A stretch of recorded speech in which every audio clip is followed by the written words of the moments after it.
үйдің ішіндегі бәрін сол мүсінге толтырған болды. Бәрі суретші болды.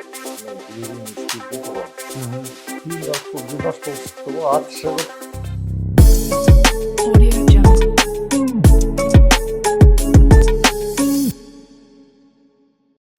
Сәлеметсіз бе, құрметті достар. Эфирде Амурзаков Live YouTube каналы. Жүргізуші мен Тұрсынбек Амурзаков. Бүгінгі қонағымыз суретші, қазақ суретшілердің отағының мүшесі, Табиғат Төлемісұлы. Қош келдіңіз. Сіз мынау суретшісіз, қолөнершісіз, сол өзіңіз туралы бір кішкене айтып кетсеңіз.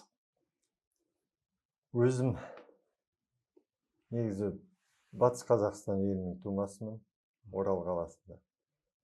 Сол Алматыда оқыдым, Алматыда оқу орындарын, суретшінің оқу орындарын, сурет училищесін бітірдім, университетін бітірдім. Сол көп жыл енді мұғалім болдым, ұстаз, сабақ бердім. Сол енді өмір бойы сол мұғалім болып суретті осы өнермен жүріп қой. Осы өнермен жүріп. Мұғалім неде? Школдан мұғалім болдыңыз да? Мен худграфта сабақ бердім, колледжда сабақ бердім, сурет мектептерінде сабақ бердім. Сол суретшісіз. Иә, суретшімін. Мынау суретші болу үшін сізге қандай нелер, жағдайлар сол жаққа қарай бұрғаны? Мен экономист болу үшін, менің апам экономист болды, сол кісі маған әсер етіп, солай бұрылып кетті. Сіз қалай суретшілердің жолын таптыңыз? Суретші бала кезімнен сол анамыз деген сурет мектебіне берді. Енді ол кісі де білген болар енді. Өйткені бала кезімде Орал қаласында тұрдық, сол кезде білмеймін енді. Ванный дейді ғой, санузелға кіріп кеткенде, білмеймін, суға түсем бе әлде сабындарды алып, сабыннан бірдеңелер, аңдарды, құстардың бір мүсіндерін ояды екенмін. Соңа кір сабыннан бір аюды ойсам, көзін шұқып жіберіп, қызыл көзді сабындардан көз салып, сөйтіп декорировать етіп, үйдің ішінде бәрін сол мүсінге толтырғанмын ғой. Сезген болар енді анамызды, қой суретшіге берейік деп. Соның сурет мектебі менікі солай қалыптасып кетті ғой, өзі кәдімгі бір лестница дейді ғой. Сурет мектебі, сурет училищесі, университет, сөйтіп. Ешқандай қиналмай, мамандық іздемей, таңдамай, сөйтіп бір кеттім. Содан жақсы, сол енді. Сөйтіп, әлі жүр суретші болып. Сізді әке-шешеңіз жол таңдап берген, сол жаққа жіберген әке-шешеңіз. Мынау Жанатай Шарденов деген суретші бар. Сондай тамаша, ол менің мынау Астрахан ауданы Кобыленко деген жерде туып өскен азамат. Менің мамамның однокласснигы бірге оқыған мектепте. Сонда мектепте оқып жүргенде суреттерді тамаша салушы еді дейді. Мектепте бірінші класста жүргенде барлығы мұғалімді ма, достарым ба қасындағы айнытпай салып беруші еді. Сол енді мұғалімдер содан байқап қалып, соны суретшіге жіберіпті. И содан міне қандай дүние жүзіне танымалы суретші. Сіз суретпен бірге мынау қол өнерімен бірге нетесіз да? Иә, қол өнер. Мен сол бағыт таңдағаным ғой. Училищеге түскенде бірден сол ағаш ою, сосын темір өңдеуге, сондай факультеттерде оқыдым, отделение. Сосын сол қалыптасып кетті, қазақтың қол өнерімен 90-шы жылдары Дәркембай Шоқпаров деген үлкен кісі марқұм қайтыс болды қазір. Сол кісі қолдады мені бір жақсы бір атақты кісі ғой енді. Соның шеберханасында болып, мұражайында болып, жақсы таныс болғанбыз. Содан енді алып кеттік осы өнерді. Осы өнермен енді өзімізді, семьямызды асырап. Бала кезіңізден, да. Сол енді бірақ осы мынау не бар ғой, әрбір суретшінің, әрбір қол өнершінің бір өзінің анау стилі болады. Сол сияқты мынау сол стильдердің неше түрлісі бар. Сіз қандай стильге жатасыз? Мен өзім мына әр суретші майлы бояу болсын, живописец болсын, қолөнер болсын, өзінің бір қолтаңбасын іздейді ғой. Өзінің бір Ерекшелігін. ерекшелену керек. Өйткені бәріміз табиғатты бүйтіп айнытпай салып нете берсек, ол біз фотограф сияқты болып тұрамыз ғой. Мына ұқсайды, мынаның түсі келеді, мынаның түсі тура шығарсың деген. Ондай емес, әр жұмыста бір философиясын іздейді, бағытын іздейді, техникасын іздейді. Сол қандай. Мен өзім енді ол да бір не болар, бір себеп болар. Қазір айтам ғой, мен достарым айтады, сенікі вообще ерекше дейді. Қайдан ойлап шығардың дейді. Білмеймін, енді өзі анадан азаздан ізденесің, мынадан қосасың. Сальвадор Далидің несі жұмыстары ұнайды дейді. Атқан пілдері, ұзын аяқты. Соларға қарап, енді өз бағытымды тапқандай болдым. Бірақ суретші тапқандай болдым дегенде, ол суретші тоқтамау керек деп ойлаймын.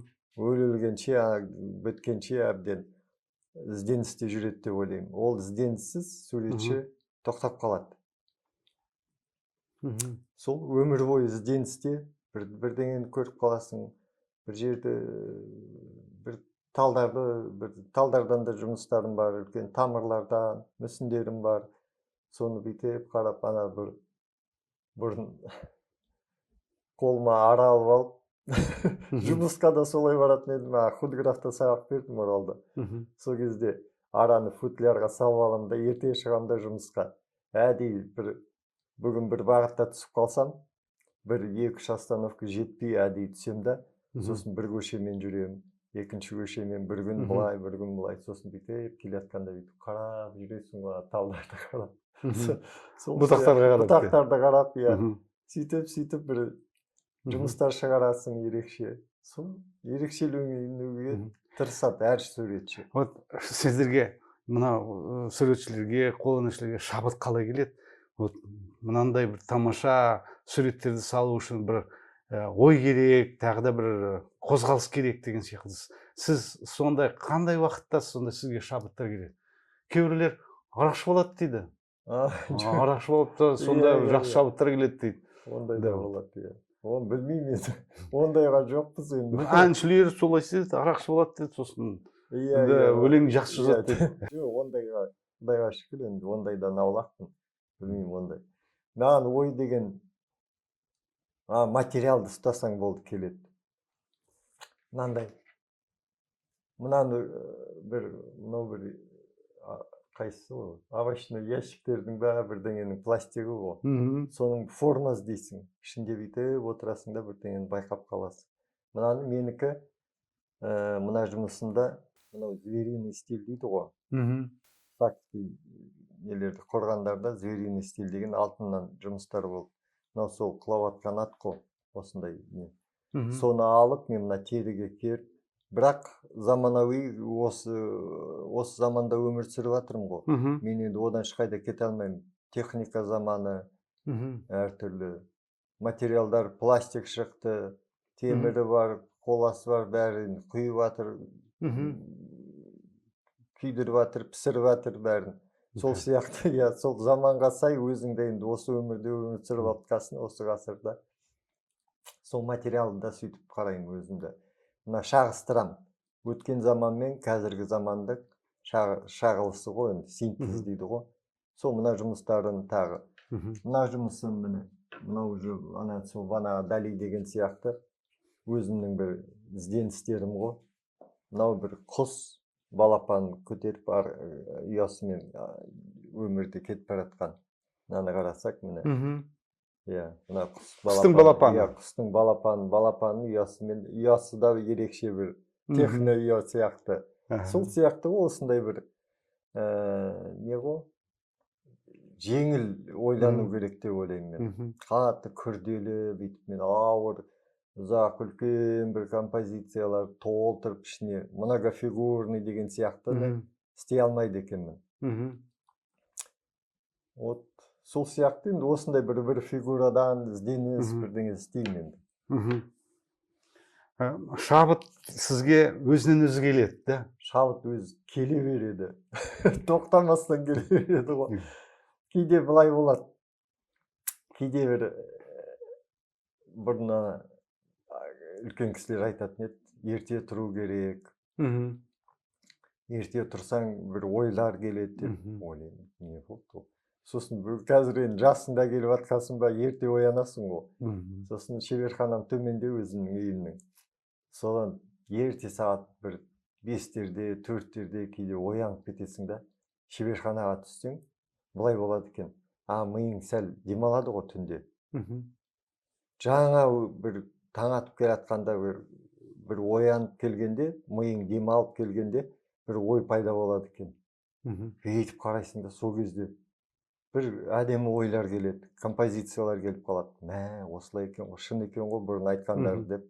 Сосын сол кезде ойлайсың, бір композиторлар айтады ғой, қасына блокнот ручкасын қойып қояды да, ұйықтап жатады. Түнде оянып кетсе болды, бірдеңені жаза салады, ноталарын ба, бірдеңесін, бір сөздерін ба, ақындар. Сол рас екен деп ойлаймын. Сол бір шабыт келіп қалады, бір ой келіп қалады, ұйықтап жатқанда миыңа бүйтіп ақырын тазарады да, фах деп оянады да, жаза салады ноталар.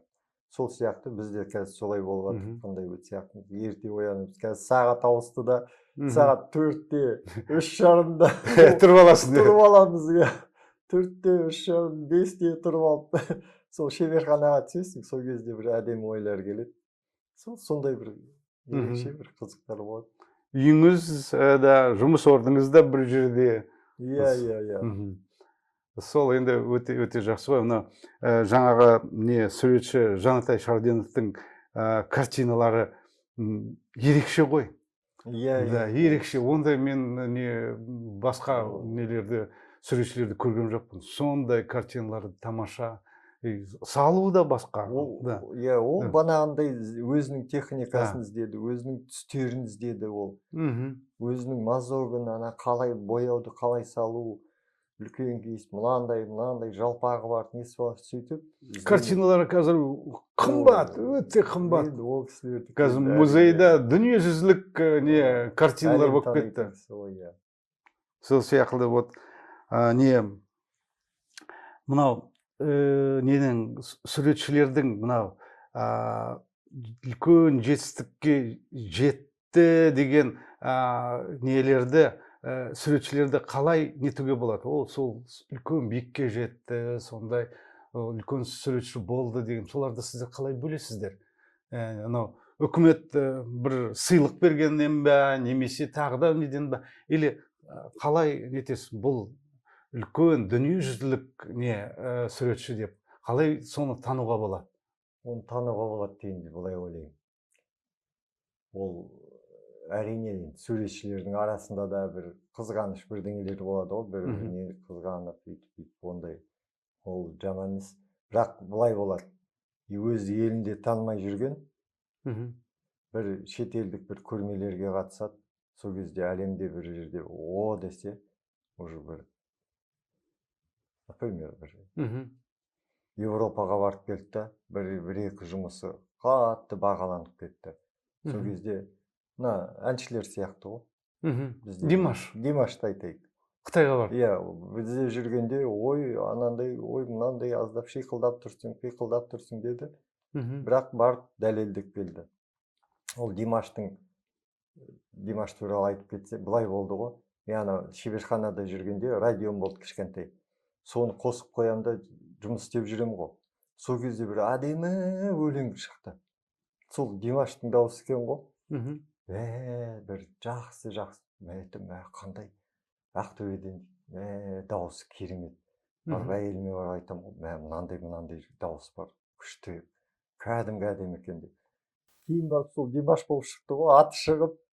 Сол кезде мен айтам, мына кісі екен ғой, мына Димаш екен ғой деймін ғой. Әдемі, сол сияқты жарып, мынандай бір қарсы келген теченияларға қарсы жүреді ғой адам деген. Спортсмендер қанша тренироваться етеді, қиналады. сол сияқты мына суретші де дәлелдеу керек өзінің өнерлілігін. Сосын жалған болмау керек. Әр суретші шынайы кәдімгі мен мына сатуға деп нетпеу керек. Мен мына жұмысты сатам. Егер ол мына жұмысынан бүйтіп миллион көріп тұрса бірден, онда ол жұмыс болмайды. Иә, бір фрукт сатып тұрған сияқты боласың онда. А ол тек қана соның ішінде бір өзінің қиялын несін кәдімгі беріліп істеу керек қой.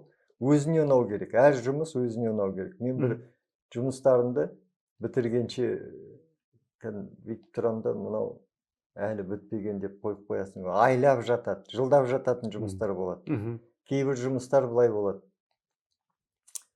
Бір жұмысты істейсің, көрмеге қатысасың.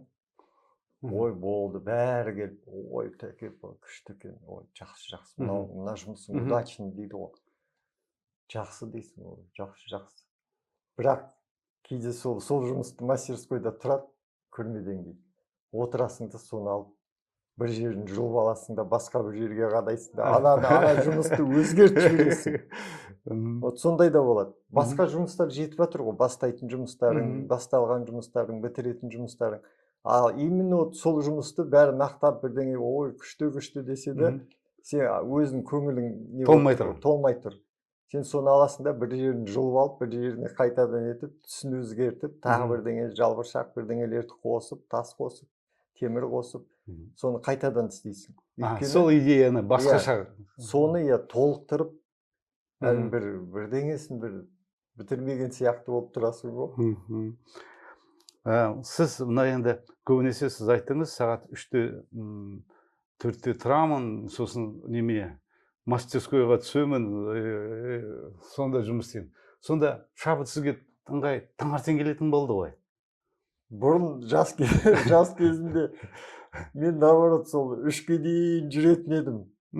Айда жүресің келіп, қиналып, басың ауырып, бүйтіп тұрасың, шай ішесің, кофе ішесің, жүресің. Бәрі ұйықтап қалады, сол кезде тыпыр өзің бірдеңе істеп жатасың. Қазір ойлап қарасам, ми деген демалып, әдемі болып. Или ол жастың белгісі ме, білмедім енді. Сосын сол қазір. Бұлай ойласам, әр кезде келе береді жұмыс. Бірақ қатты қинамау керек. Мына жұмысты мен аяқтаймын, осы жұмысты. Мен бұйрықпен мына жұмысты осыншаға бітіріп берші десе, именно солай шығады да, сол жұмысты бітіре алмайсың ғой.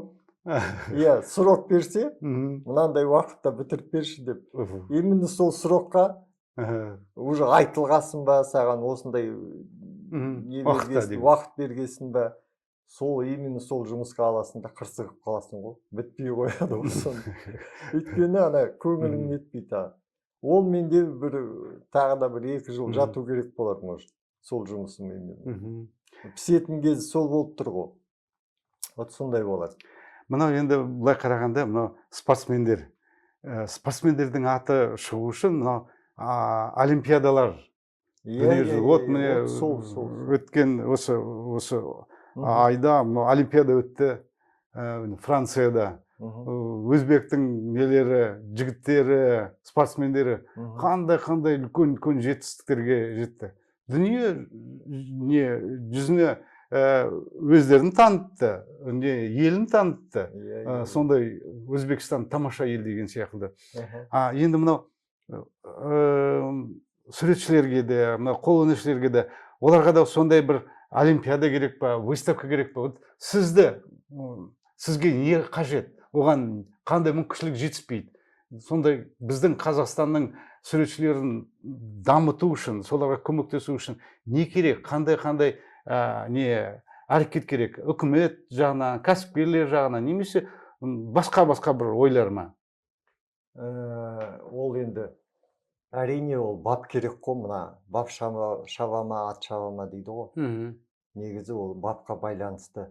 Егер біздер былай ғой, баламызды, ой, сен былай мақта өсірсең, басынан сипа өсірсең, дұрыс, мұнан сосын бағытын беріп, былай деп, например, қолдау ғой, бәрін қолдау деген. Сол бізге де енді суретшілердің бәріне шынымен бүйтіп ойлап қарасаң қолдау керек. Мына қолөнер шеберлерінің, вот қолөнер шебері, именно осыны айтайын, өзім осы қолөнер шебері болғасын. Қанша талантты үлкен кісілер бар, апайлар бар, қыздар бар, ұлдар бар, мықты таланттылар бар, иә. Бірақ қаражат па, бір несі қолдау жетпейді. Көбі шеберханасы жоқ. Ол бірдеңе істеу үшін сен істейтін жерің болу керек. Сен ашық аспанның астында отырып алып күні бойы істемейсің ғой. Ол құралдарың болу керек, оны сатып алу керек, оны қолдау. Ақша керек оған, иә. Үкімет саласынан әрине қолдау сұрайтындар, ол рас, ол жан айқайы ғой, әр суретшінің, әр қолөнер шеберінің. Қанша енді солардың арасында жүргесін, Құдайға шүкір, мен әйтеуір өзім бір шеберханам бар, үйім бар, күйім бар. Ал қанша кісілер бар, сол шеберханасы жоқ кісілер бар. Негізі мына Өзбекстанда мен Өзбекстанның суретшілерін о жаққа фестивальға барып келген, международный қатысып. Осыдан 1-2 жыл бұрын, бір жыл өтті таза. Сол жақта ол қолөнерін қатты қолдайды. Білмеймін, ана үкімет саласында президенттің несінен, например, керамика деген оларда мықты дамыған. Азиз ағамыз сол кісімен танысып, сол айтады. Құдайға шүкір дейді, бізді президенттің өзі келіп қолдап, сосын мынандай бұйрық берген ғой. Мына тойларың өткенде, мына қасындағы кісілеріне айтқан. Мына тойларың өтеді, не өтеді? Осы кісіден, осы шеберлерден келіп, мына ыдыс аяғын, қыздың несі, сәукелесі, ана жабдығын түгел, осы өзіміздің шеберлерден аласыңдар деп. Өзі сөйтіп, өзі үлгі көрсеткен, өзі алған, шетелге барып жатса, сыйлық ретінде басқа товар емес, именно өзінің өзбектің ұлттық әшекейлерін, ұлттық ыдыс аяғын, керамикасын, бәрін сол өздерінен апарып, өздері сол елді танытатын сол өнер ғой. Былай ойлап қарасақ, елді танытатын өнер. Біздер басқа елден бір кавказский бірдеңе кинжал алып келсе, бәрі таниды. Ой, мынау осындай кавказский деп. Сол сияқты. Мынау тағы бір жердікі. Мынау Беларусьтың несі, Берестадан бірдеңеден істеген бірдеңесі, иә. Орыстың матрешкасы деген сияқты. Сол сияқты бізде де брендтар іздеу керек қой, брендті қолдау керек. Қазақтың қолөнерін. Өйткені бәрі сол сувенир алып келеді ғой, шетелге барғанда. Бәрі сувенир алып келеді. Парижға барды ма, Эйфелева башняны алып келеді. Сол бізге келгенде, бізден де соны күтеді. Ерекше бірдеңе күтеді. Соны енді қолдау керек. Табиғат, сіз мына өзіңіз қалай өзгердіңіз? Осы жас кезіңізде, сіз айтыңыз, жас кезімде мен кешкі жақын жұмыс істеуші едім дейді. Міне қазір ұлғайғасын сіз таңертең жұмыс істейсіз. Осы уақытта, бір 30 жылдың уақытында сіздің мынау өнімдеріңіз шыққан, қалайша өзгерді? Бұрын осындай нәрселерді салушы едіңіз, істеуші едіңіз, қазір осындай нәрсе көштіңіз. Неге солай болды? Ол былай болады екен. Мен оқу бітіргенде 90-шы жылдары сол өнердің ең мына дамып, бәріміз ел болып, сосын оянып, ой, қазақтың өнерін іздеп, сол кезде терімен бастаған мен.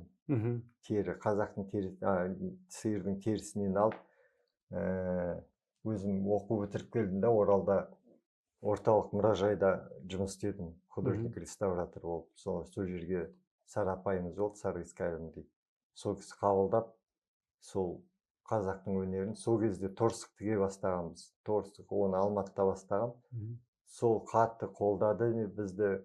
Содан көрме жасадым, сол өмір, біраз жыл мен қамшы өріп, торсық тіктім. Торсық,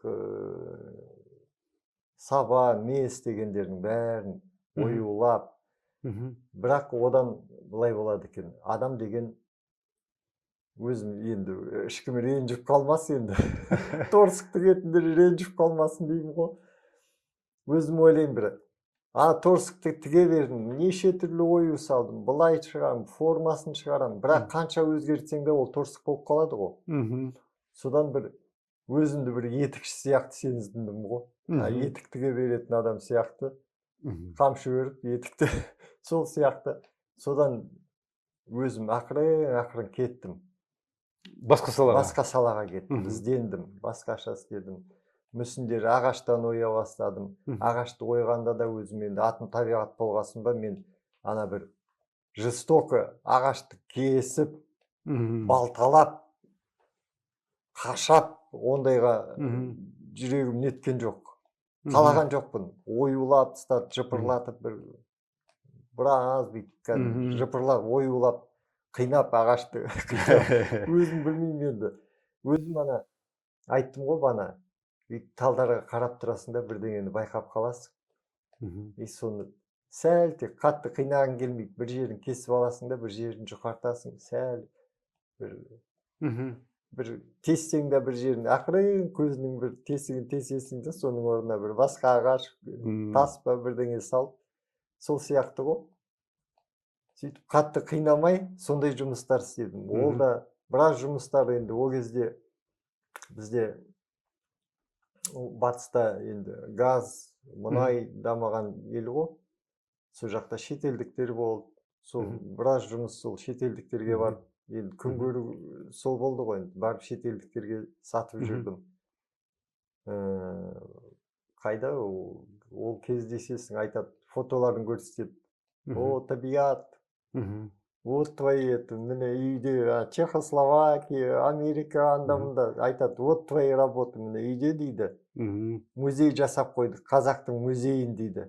Сол фотоны көрсетеді, мен айтамын, әдемі. Өз жұмыстарың. Сонда сол ғой, мен ойлап тұрғаным, елді соған қызығып тұр ғой олар, өнерге қызығып тұр ғой. Қанша жұмыс істеп жатса да, мұнай саласында бір жерде қанша істеп жатса да, бәрібір үйіне олар бір этно бірдеңе іздеп кетеді. Сол сияқты ана көрсетеді, вот мен көршілерім бәрі келіп қарайды дейді, казахский музей посмотреть пришли деп. Тамаша, былай қарасаң, суретші талантты адамдардың қолынан келеді. Бізде талантты балаларды көп. Соларды осы суретті салуды қалай үйрету керек, осындай бұйымдарды жасау қалай үйрету керек, солардың мектептері болып, солардың нелері, ұстаздары болып, сол саласында бізде үкіметте қандай проблемалар бар, қалай шешу керек? Или проблема жоқ па, немесе өзің ойларыңызды айтсаңыз? Өз ойларым. Так, ой, балаларды үйретуге. Балаларды суретші көбіне былай болып кетті қазір. Бір тек қана әдемілік бірдеңе іздеп кетеді. Қанша мектептер ашып атады қазір, частный мектептер ғой. Шағын ашады да. Банағы сол, енді ешкім ренжіп қалмас. Ақша құмарлық қой. Бүйтіп қарасақ, ата-анадан ақша алып, сосын ақша төлеп тұрғасын, оларда да бір требование болады. Менің балам қалай? 20, 30, 50 адам отырса, сен оның бәріне үйрете алмайсың ғой. Сен оның жеңіл желпі үйретесің.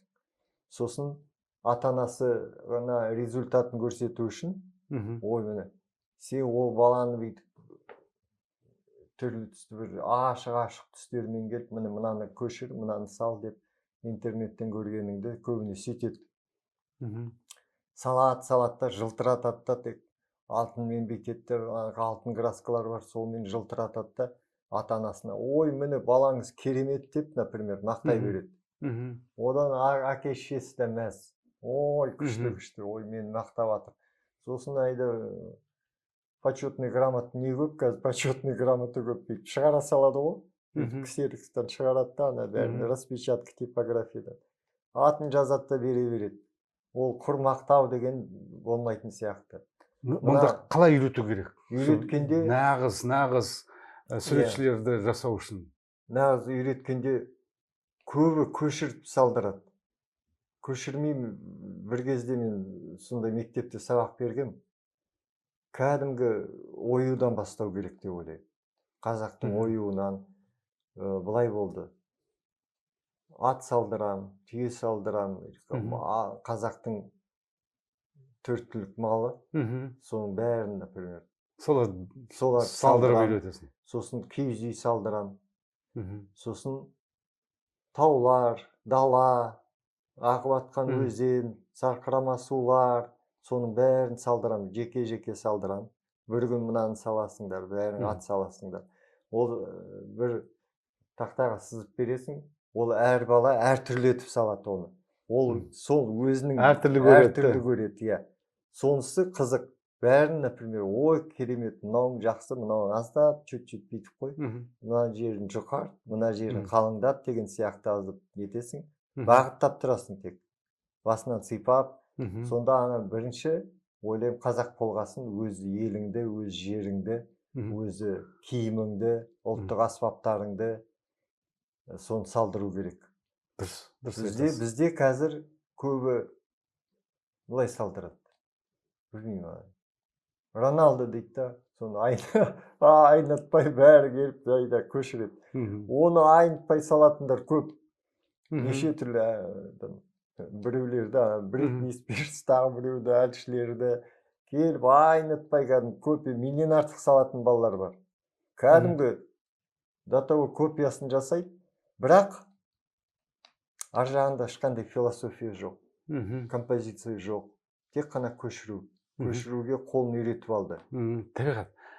Былай қарасаң, мынау қазір сол художник болады, суретші болады. Сол енді өмірінде қалай сол суретпен ақша таба алады, қалай өмір сүре алады. Оған қандай жағдай керек, чтобы вот сондай талантты кісілерді сақтап қалып, соларды көбейтіп, сосын сол арқылы мынау қазақтың ұлттық сана сезімін көтеру. Қалай жасауға керек? Вот міне сіз саласыз, мынаны бір кісі ала ма, алмай ма? Бұл сенің еңбегің, уақытың. Осы арқылы сатып, өзіңе тамақ аласың, өзіңе киім аласың, сол сияқты. Не істеу керек қазір нелерге, мынау суретшілерге? Қандай жағдай жасау керек? Немесе осыны алып бір дүкен жасауға, немесе тағы бір көрмелер жасау көбірек, или тағы да бір қалай әрекеттер керек, чтобы мынау нелер, суретшілер адам секілді өмір сүрсін, ақшалары да жетсін, мынау товарларын да сатсын. Ол енді ол жылда айтылатын әңгіме, жылда сұрақ сондай қойылады, иә. Ол мына өзім сол суретшілердің арасында жүргесін, шынымен бір орталық керек. Бір бізде қинайтын не ол? Аренда. Бір жерге барып тұрам десең, әкесінің құнын сұрайды. Мынаның квадраты мынанша, мынандай кішкентай столдың өзі 20 мың, 30 мың, 50 мың, 100 мың деген сияқты. Бір күн тұрсаң бір күн. Ол адам қиналып тұрады. Так, мен мына арендасын шығарам ба? Елде қалай? Или сатады да, соның арендасын шығарады, сөйтіп кететіндер бар. Бізге бір әдемі бір орталық керек қой, мына Өзбекстандағыдай. О жерде былай қолдайды екен. Кәдімгі қаланың тура ортасында ел жүретін жер, туристер жүретін жерде оларға шеберханалар ашқан. Берген. Кісілер көп жүретін жерге, осы жерде істеп отыр, осы жерде сат. Мына жерде істеп отырмын ба мен? Ана кісілер келіп қарап отырады.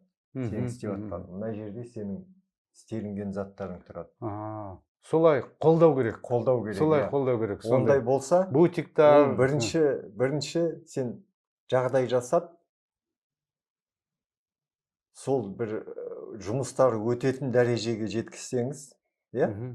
Например, мына туристер келгенде қызығып, ой деп сол жерден дәреже жетеді. Сол кезде ол банағындай емес, мен аренданы сразу шығарып алайыншы бүгін, үлгерем ба, үлгермеймін ба бір күнде деп. Көрме болғанда, сол көрмелерге апарып, қоюға болады. Ұйымдастыру керек, көбірек көрме ұйымдастыру керек, көбірек жәрмеңке ұйымдастыру керек. Бірақ сол баяғы сол шеберхана істейтін жұмысы суретшіге көп керек емес.